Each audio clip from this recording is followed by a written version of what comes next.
A fraction shows part of a whole. The top number, called the numerator, tells us how many parts we have. The bottom number, the denominator, tells us how many equal parts the whole is divided into.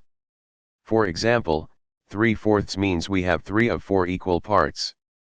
When fractions share the same denominator, adding them is simple. Just add the numerators and keep the denominator the same. 1/6 plus 2/6 equals 3/6, which simplifies to 1/2.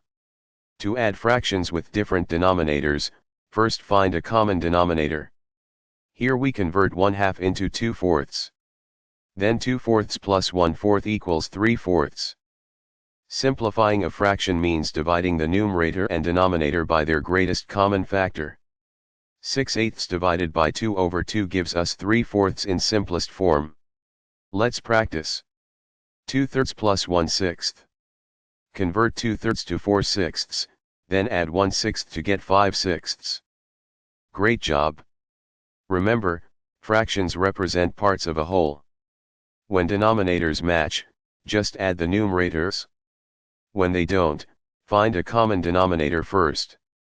And always simplify your final answer when possible. Keep practicing, and verify important results with a teacher or another trusted source. This lesson was created with AI assistance.